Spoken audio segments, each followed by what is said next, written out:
Time to talk to the Greens Deputy Leader, Mehreen Faruqi, and to take us there, here was Labor's Senate Leader Penny Wong on the Greens refusing to support a motion to recognise a Palestinian state as part of a just and enduring peace. Last week they couldn't bring themselves to support this motion. The need for the Senate to recognise the state of Palestine as part of a peace process in support of a two-state solution and a just and enduring peace. I mean, what does it say about how much you are focused on political differentiation that you could not support that? You could not support that because all you want to do, Senator Faruqi and your colleagues, is to politically differentiate on this conflict, which is horrific. Senator Faruqi, welcome to the program. Hi, David. Lovely to be here. It's my first time. Lovely to have you here. So, look, just explain to us why you couldn't support that motion Penny Wong's talking about there. So we put up a very simple motion to recognise the statehood of Palestine. Then Labor started to amend that motion, and from where we sat, they were putting in caveats, they were delaying, they were kicking the can of Palestinian recognition down the road. That is not what the community is asking for. 150 other countries have done this, recognized simply that Palestine has statehood, and Labor should do the same. And I am really sick and tired, David, of being gaslighted in that parliament by Labor Party in kind of questioning the motivations of the Greens. We have been staunch supporters of justice everywhere, and we have been strong supporters of justice for Palestine, not just over the last 9 months, but over many years. That's the motivation. We are listening to our communities. We are looking at what is happening when 40,000 Palestinians have now been slaughtered. There is a genocide going on there. That's why we're putting pressure on the Labor government to act in a way that actually makes a difference. OK, well, just to be clear on genocide, I just need to point out Israel denies that. There's been no finding from the International Court of Justice of genocide. But why not support recognition as part of a just and enduring peace? Surely that's something you would support. Well, we have a situation here where Israel, and I will say that, who has slaughtered 40,000 Palestinians over the last 9 months, is recognized as a state. And then we have the situation where Palestinians are being denied that very same right. Let's bring that to an equal footing. Then let's talk about peace. Let's do something to stop this slaughter and talk.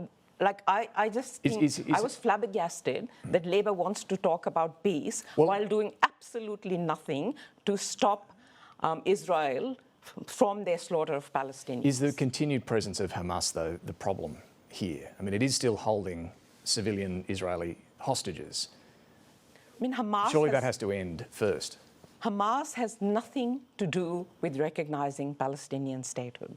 Recognizing Palestinian statehood is about Palestinians being able to self-determine. And they will self-determine. What does that mean? What does self-determine mean? Just explain how that would work. That is a very basic human right for every person. But in this complicated context between Israel and Palestine, how would what would that self-determination look like? Well, firstly, the genocide has to stop, right?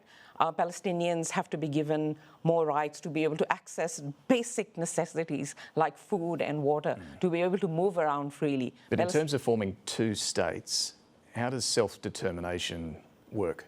But that's a process that the UN has actually highlighted, and that's what needs to happen. So how does it work? Slaughter needs to finish, and Israelis and Palestinians need to look at what their region looks like. And do the hostages also need to be released?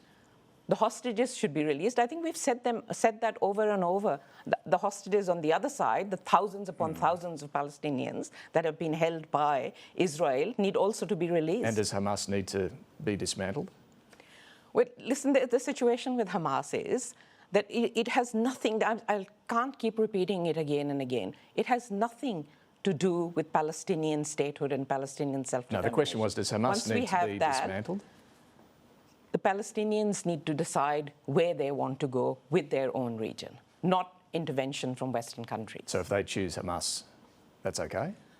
David, that is such, what can I say? Like, we're creating this hypothetical scenario of what Palestinians, if and when they get self-determination, Well, it's not hypothetical to ask, should Hamas be rather dismantled? than actually questioning the Labour government hard on why they aren't stopping this slaughter, why they aren't putting sanctions on Israel. That's the question to ask, not a hypothetical, theoretical scenario that probably is never likely to happen. Well, let me ask you one more time, and this isn't hypothetical. Do you think Hamas should be dismantled? Hamas is listed as a terrorist organization, and there is absolutely no change that we are demanding in that. Should it be dismantled? Hamas is an organization that exists in the region that we are talking about here, right? Who will dismantle it? It is up to the people in Palestine and that region to make sure that people can live in peace. But I will say this again. At the moment, only some people in that region have the rights that every human deserves. Okay, but surely you can say, them don't. surely you're able to say whether you'd like to see them gone. I mean, it's not up to me to say who should be gone or not.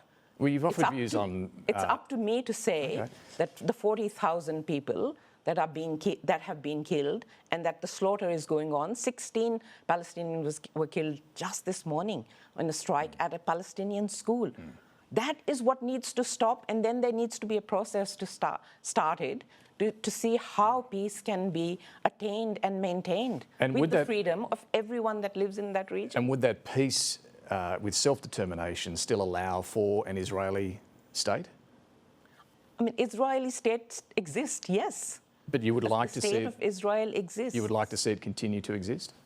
Of course, there's no question about that. Okay. There is no question about that. The question here is that the Palestinians are being denied a state by Israel and by Australia, by the US, by these Western countries who refused to act against what Israel is doing. Now, this issue obviously led to Senator Fatima Payman leaving the Labor Party.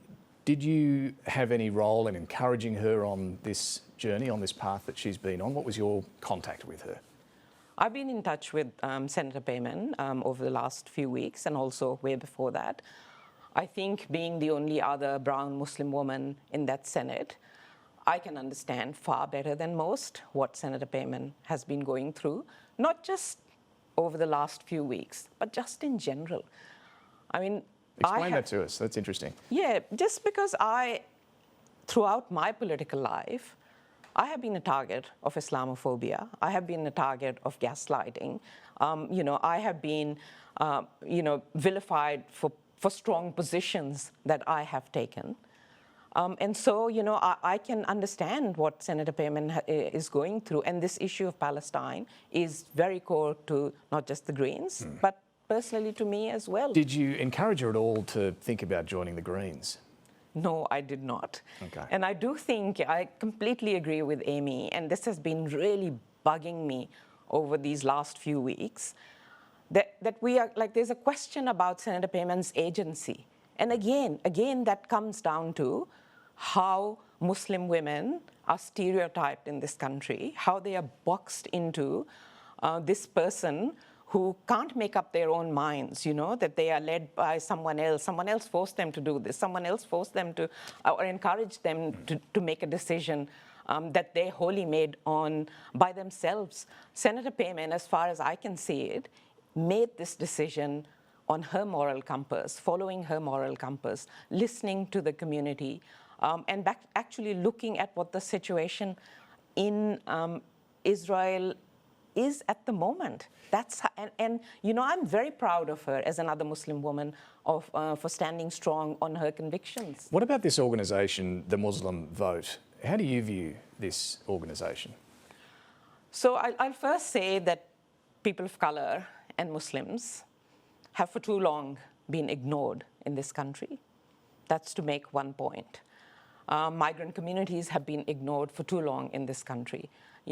Politicians from both the old parties have for years, decades, used us as tokens, as photo opportunities at our religious events, but have never actually deemed to address the issues that affect these communities.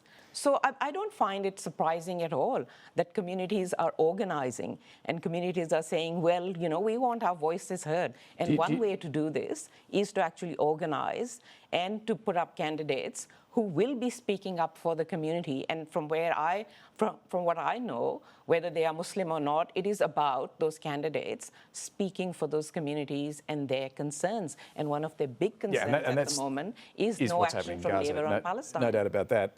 But is it just to this issue that the Prime Minister's raised about sectarianism, the warning he's issued about faith-based candidates or parties? Do you share that concern? It sounds like you're saying as long as they're trying to represent the concerns of the community, that's okay. But if they're running on their religion, is that an issue for you? Well, you know, we start our day in the Senate with the Lord's Prayer. Let's not forget that. And as much as I would love for our parliaments to be secular, I completely believe in a secular parliament. You'd like to get rid of the Lord's Prayer? Of church and state. I would like to get rid of it because, you know, so many peoples of different faiths and from all over the world live in this country. And that is not representative. But on this Parliament issue, is not representative. I hear your point on that. So this issue the PM's raised, though, about faith-based, religious-based candidates, is that a concern for you? It is not a concern for me. People have a right to, you know, to have faith in this country, and people have a right to express that faith. And it is absolutely disgraceful that Labour has been kind of, you know, unsourced whispers on, you know, kind of vilifying Senator Payman for expressing her faith. I mean, that is ridiculous. We had the CDP. I was in New South Wales Parliament when the CDP was in the balance of power, and parties were very happy to do deals with them. Will the Greens compete no one raised the hue and cry about that. Will the Greens compete against such candidates or cooperate with them? Well, we in New South Wales, we usually run candidates in every electorate, and I think time will tell. Depending on what policies these candidates have, that's how we determine how we work with other candidates. Is it fair to say the Greens would focus on the inner city and perhaps these independent candidates on the western suburbs? Well, that's what I understand, that the independent candidate, the Teal-style independent candidates will be more focused in Western Sydney. But obviously, we will be running campaigns across New South Wales, across Australia, because there's a Senate vote to be, you know, won as well. Look, I want to ask you about protests because the Greens have been sharing, well, lots of videos and so on. This video was the latest. It's the protest that took place at Parliament House on Thursday. It was a security breach. The building was shut down to the public. School kids and so on weren't allowed in. The Greens sharing this video, are you really encouraging this sort of behaviour though? David, I have been to protests, I think, every single week over the last 9 months. We have a right to protest in this country. We have a right to peacefully protest in this country. But a security breach at Parliament House, you're a senator. Is that something you want to encourage? We're not encouraging any protests that are, you know, violent.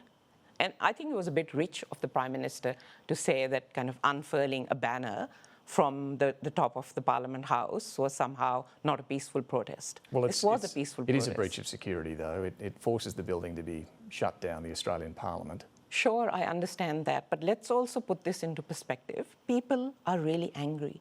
They have been really angry now for months and months. Their government, their Prime Minister, people who they voted for, who they thought would represent them, have not represented them, have not even listened to them, have not even spoken to them. What are people supposed to do? I heard that. What about targeting the War Memorial? Is that okay as well? So, I mean, I again think that talking about some paint on a building rather than what's happening in Israel. This is a pretty sacred building for a lot of people. I wouldn't have done it, but I understand that people are angry, and people want some way of the government to listen to them. And if the Prime Minister is interested in, you know, people not protesting, then he should sit down with his community, his own community in Grayndler. Well, speaking of that, you've also been there. I'll show you that this is what you've been posting, various images of the protest outside the Prime Minister's electorate office in Marrickville. And you've been sharing a lot of these videos and images as well. It has seen the office shut down for months. People can't get in to access the services that they need to access. Why do you need to blockade an electorate office? The electorate office, firstly, is not blockaded. It has David, been can I shut say down, that? though, and staff have apparently the Prime been Minister made abused, that spat decision. on. I don't know about that, but like, people do have a right to go outside the Prime Minister's office and request that he meet them. The Prime Minister should just meet them rather than blaming those who are protesting a genocide. Are you exploiting the tragedy in Gaza for political gain? I find that, I'm sorry to say, really offensive, David. Well, this is what the Prime Minister and the Foreign Minister really constantly accuse you of. I'm just asking you, do you... Absolutely. They are saying that, they are accusing us of causing division. And like I said earlier, that is gaslighting, raising an issue that thousands upon thousands of Australians, and it's not just Muslims, it's not just Arabs. I can tell you, I get it, someone in my community gets in touch with me every single day, and I'm not exaggerating, to say how grateful they are for the Greens for being their voice on this issue. Do you feel any responsibility to dial down the temperature on this?